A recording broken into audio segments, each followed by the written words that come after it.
Faith does not arrive fully grown. It stretches, breathes, and matures as it walks. In the completion of faith, TableTalk Magazine gently leads us into James chapter 2, verses 20 through 23, where belief steps out of the shadows of mere assent and into the light of lived obedience.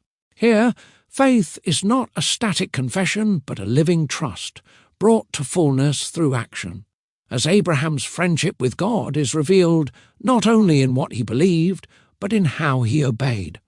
Now for our reading. But do you want to know, O foolish man, that faith without works is dead? Was not Abraham our father justified by works when he offered Isaac his son on the altar? Do you see that faith was working together with his works, and by works faith was made perfect?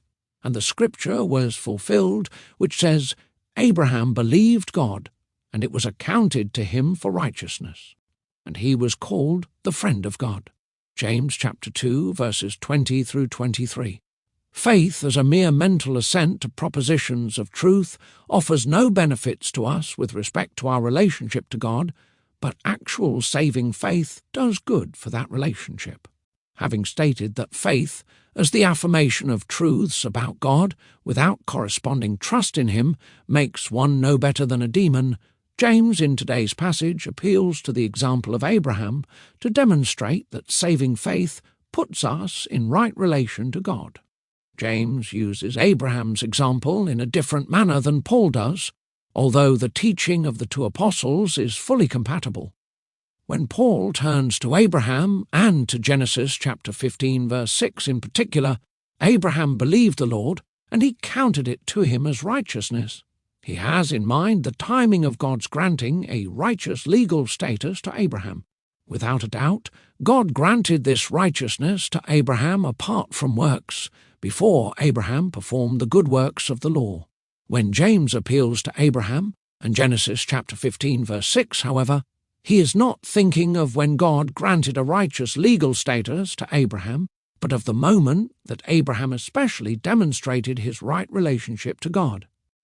For James, this demonstration of Abraham's relationship to God occurred when the patriarch showed himself willing to sacrifice Isaac on Mount Moriah. Reflecting on this episode, James notes that Abraham's obedience fulfilled Genesis 15 verse 6.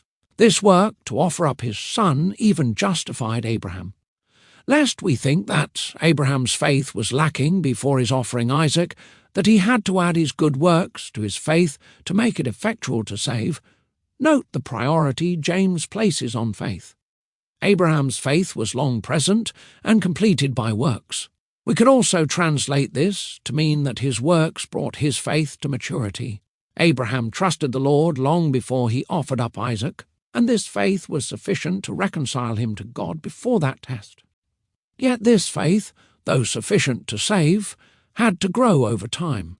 Being tested, it became more steadfast and attained such fortitude that it could even lead Abraham to obey God in offering the greatest sacrifice ever asked of him, his son Isaac. Faith, of course, is not an end in itself. Its purpose is to restore our relationship with the Lord. It became especially evident that Abraham was friends with God when he obeyed God, and thus the purpose for which faith exists was fulfilled. John Calvin comments, James intended to show what sort of faith that was which justified Abraham, that is, that it was not idle or evanescent, but rendered him obedient to God. Very clearly, James does not teach that we are declared righteous by faith and works. Instead, works prove our faith and that we have become friends with God. We cannot claim friendship with God if we do not obey Him. This concludes our reading. Thank you for listening.